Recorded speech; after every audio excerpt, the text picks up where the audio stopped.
Listen to me carefully. Not tomorrow, not next year, not when you feel ready. Right now. Because the truth most people avoid, the truth that shakes the nervous system, is this: you are not tired because life is hard. You are not stuck because the world is unfair. You are not frustrated because you lack potential. You are exhausted because you have been living below your standards, and your nervous system knows it. That quiet tension in your chest, that restless dissatisfaction you feel when you're alone at night, that's not confusion.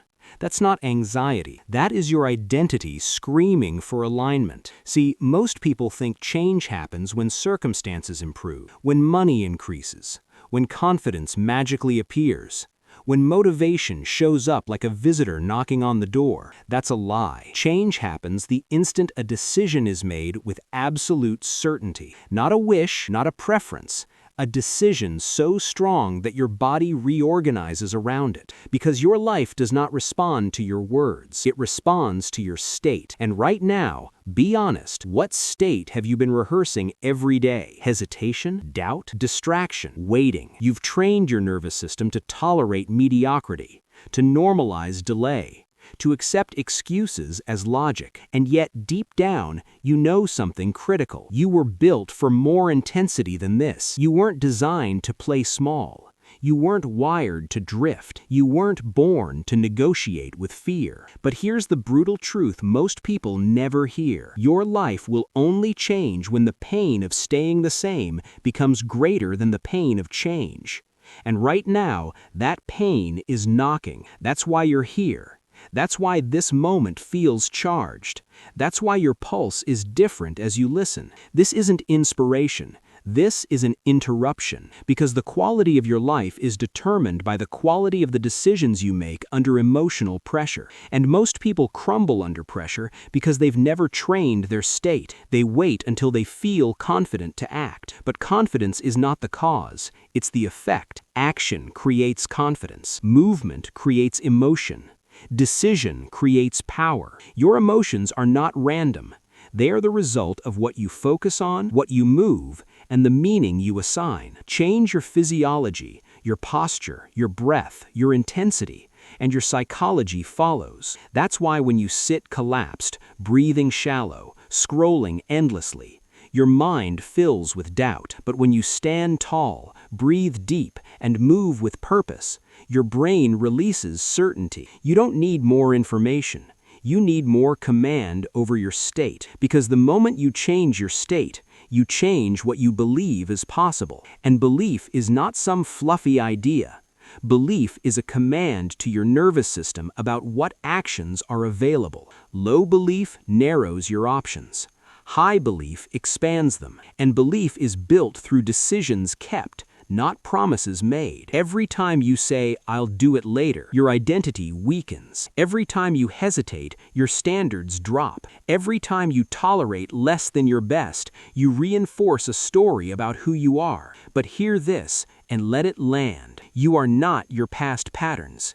You are not your old emotions. You are not your history. You are the decisions you make today. Identity is not fixed. It is reinforced. And right now, you are either reinforcing the identity of someone who reacts or someone who decides. Most people don't fail because they lack ability. They fail because they lack standards. They accept lives that are fine, relationships that are okay, bodies that are good enough, dreams that are someday. But standards are not what you say you want. They are what you walk away from. And if you keep walking back into the same excuses, the same distractions, the same comfort zones, then your standards are speaking louder than your words. So let me ask you something, not gently, not politely, but directly. What are you no longer willing to tolerate? Because the moment you decide, this ends now, everything begins to reorganize. Your focus sharpens, your energy shifts, your brain searches for solutions instead of stories. Decision collapses time. And there is one decision, one that separates the life you're living from the life you know you're capable of. Not 10 decisions, not 1,000 steps, one. And it's not about what you want to achieve. It's about who you decide to be from this moment forward. Because once identity shifts, behavior follows automatically. You don't rise to the level of your goals. You fall to the level of your identity. And right now, that identity is ready to evolve. Good. Stay with me, because now the real work begins. Most people think their problem is lack of motivation. That's nonsense. Motivation is irreliable. It spikes and it fades, but identity is permanent until you challenge it. Right now, there is an invisible thermostat inside you, a set point for success, a set point for happiness, a set point for how much effort you believe is normal. And every time you try to rise above it, something pulls you back. That pull is not laziness. It's not fate. It's conditioning. Your nervous system has been trained by repetition, not logic. You can know exactly what to do and still not do it. Why? Because knowledge does not control behavior. State does. When your emotional state is weak, even the best plan collapses. When your emotional state is strong, obstacles become fuel. That's why two people can face the same situation. One breaks, the other breaks through. The difference is not intelligence, it's not luck, it's the meaning they assign in the moment. Meaning is power. If you label a challenge as a threat, your body contracts, your breathing shortens, your vision narrows, you play defense. But if you label the same challenge as a test, a signal that you're being shaped, your physiology expands, energy rises, focus sharpens, creativity activates. Nothing outside changed. You did. This is why mastering your emotional state is not optional. It is the foundation of everything. You don't find confidence. You generate it. You generate it by how you move, how you breathe, how you speak to yourself when no one is watching. Most people let their inner voice run wild, questioning, doubting, negotiating. They wouldn't let a stranger talk to them that way, yet they rehearse it internally every day. And repetition creates belief. Belief becomes expectation. Expectation shapes behavior. Behavior produces results. So if you don't like your results, stop arguing with reality. Change the input. Change the questions you ask. Instead of, "Why is this so hard?" ask, "What is this demanding from me?" Instead of, "What if I fail?" ask, "What would someone unstoppable do next?" Your brain is a problem-solving machine. It will answer whatever question you feed it. Feed it weak questions, get weak answers. Feed it powerful questions, get leverage. But hear this clearly. You will not rise by thinking differently alone. You rise by deciding differently under pressure. Pressure reveals identity. Anyone can feel confident when things are easy. Anyone can feel disciplined when motivation is high. But who are you when you're tired? When you're frustrated? When no one is watching? That's who you're becoming. And every day, whether you admit it or not, you are voting for an identity. One action at a time. One excuse at a time. One follow-through or one retreat. Most people don't need a new strategy. They need a non-negotiable standard. Standards are not goals. Goals are outcomes. Standards are rules. I don't miss workouts. I don't lie to myself. I don't quit when it's uncomfortable. I don't tolerate drifting. The moment something becomes a rule, decision fatigue disappears. You don't debate brushing your teeth. You don't negotiate stopping at red lights. Why? Because it's a standard. And once you turn your highest priorities into standards, life gets simpler, cleaner, stronger. But here's where most people sabotage themselves. They set standards that match their current identity, not their future one. They aim for what feels reasonable, comfortable, safe, and safety slowly kills greatness. Your future does not require comfort. It requires capacity. Capacity to hold pressure. Capacity to act without certainty. Capacity to move forward while fear is present. Courage is not the absence of fear. It's the refusal to let fear decide. Fear is information, not instruction. And the more you obey it, the louder it gets. But the moment you move through it, it loses authority. Your nervous system learns, I can handle this. Confidence is simply evidence collected over time. That evidence comes from keeping promises to yourself, especially. Stay present, because now we step into the territory where excuses die. At some point, Every person reaches a moment where knowledge is no longer the problem. You already know what to do. You know the habits that would change everything. You know the conversations you've been avoiding. You know the discipline you've been negotiating with. The gap is not awareness. The gap is execution under emotional pressure. And pressure reveals truth. When things get uncomfortable, most people default to their strongest habit, not their highest intention. That's why transformation is not about adding more techniques. It's about upgrading your default response to stress, to uncertainty, to resistance. Do you contract or do you rise? Because life will test you, not once, not occasionally, relentlessly. And those tests are not punishment, they are preparation. But preparation only works if you show up consciously. See, discipline is misunderstood. People think discipline means being hard on yourself, forcing, grinding,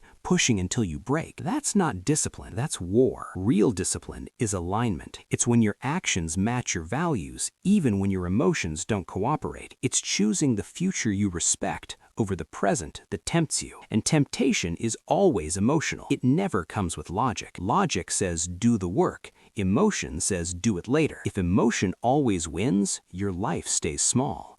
But when you train yourself to act in spite of emotion, you gain something rare: self-trust. Self-trust changes everything. When you trust yourself, you move faster. You take risks. You don't need guarantees. You know you'll figure it out, because you always do. That trust is not built in comfort. It's built in moments when quitting would be easier. Every time you continue anyway, you send a signal to your nervous system. I can rely on myself. And that signal compounds. Eventually, fear stops controlling your behavior. It still shows up, but it doesn't drive. You do. And here's something most people never realize. Massive action is not about doing more. It's about deciding faster. Most people waste enormous energy debating, overthinking, weighing options that don't matter. Decisive people conserve energy. They choose a direction, they commit, they adjust as they go. They understand that speed creates clarity, not the other way around. Waiting to feel certain keeps you stuck. Moving while uncertain makes you powerful. Certainty is built in motion,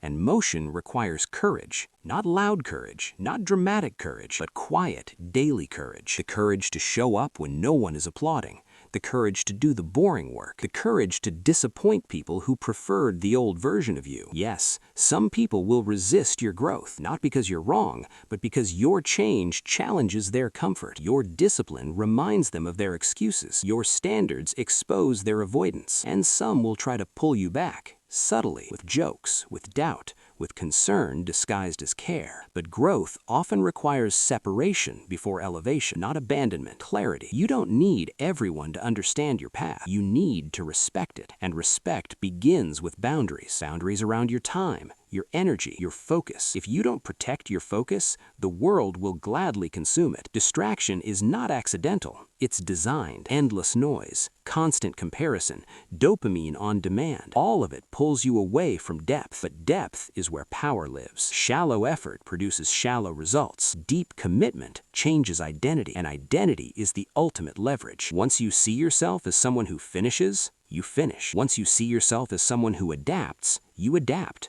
Once you see yourself as someone who rises under pressure, pressure becomes fuel. This is not positive thinking. This is conditioning. You are training responses. Every hard moment is a rep. Every decision is a vote. And over time, you don't have to force discipline. You become disciplined. That's freedom. Freedom is not doing whatever you want. That's chaos. Freedom is being able to do what matters, even when it's uncomfortable. And the reward for that kind of freedom is not just success, it's peace. The peace of knowing you are living in alignment, a peace of self-respect, the peace that comes from integrity. Integrity is when your actions match your word, even when no one is watching, especially then. Because the most important relationship you will ever have is the one with yourself. And that relationship is shaped by what you do when it would be easier not to. You don't need to be perfect. You need to be committed. Committed to learning, committed to adjusting, committed to getting back up faster every time you fall. Resilience is not toughness,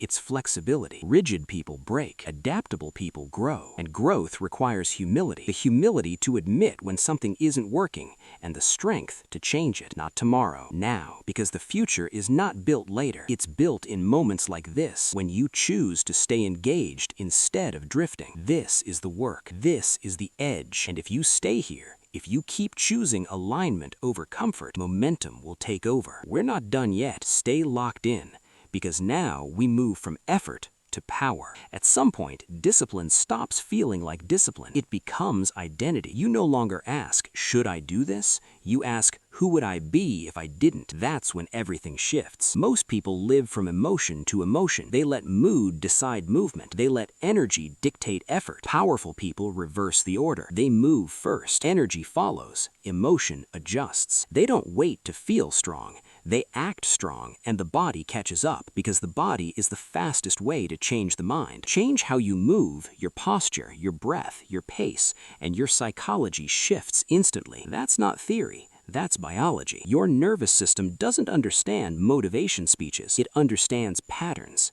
And the pattern you repeat becomes the person you are. So if you keep repeating hesitation, you become hesitant. If you repeat action, you become decisive. If you repeat quitting, you become someone who quits. But if you repeat commitment, even when it's inconvenient, you become unshakable. And once that happens, life starts meeting you at a different level. You stop reacting to problems. You start anticipating them. You stop being surprised by challenges. You expect them. And expectation removes fear. Fear comes from resistance to reality. Strength comes from cooperation with it. You don't fight difficulty. You use it. You don't wish things were easier. You become better. That shift alone separates leaders from followers. Leaders don't wait for conditions to be perfect. They move with what's available. They understand a critical truth. Progress beats perfection. Always. Perfection delays action. Progress creates momentum, and momentum is intoxicating. Once you feel it, you protect it. You don't want to break your streak. You don't want to betray your word. That's how discipline becomes self-sustaining. But here's the deeper layer most people never reach. Gratitude. Not the soft, polite kind,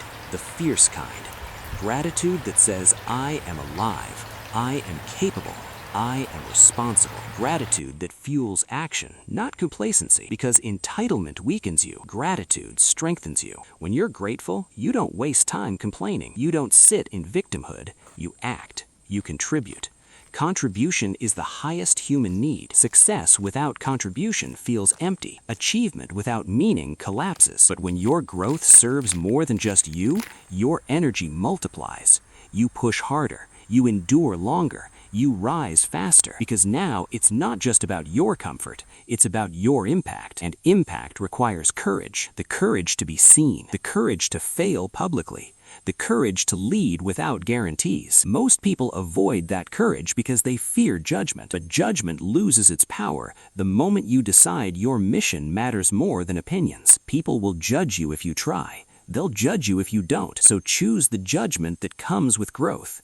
At least that one comes with progress. And understand this clearly. You don't need more confidence to start. You need to start to build confidence. You don't need clarity to move. Movement creates clarity. You don't need certainty to decide. Decision creates certainty. Life rewards speed of implementation, not perfection of preparation. The longer you wait, the louder doubt gets.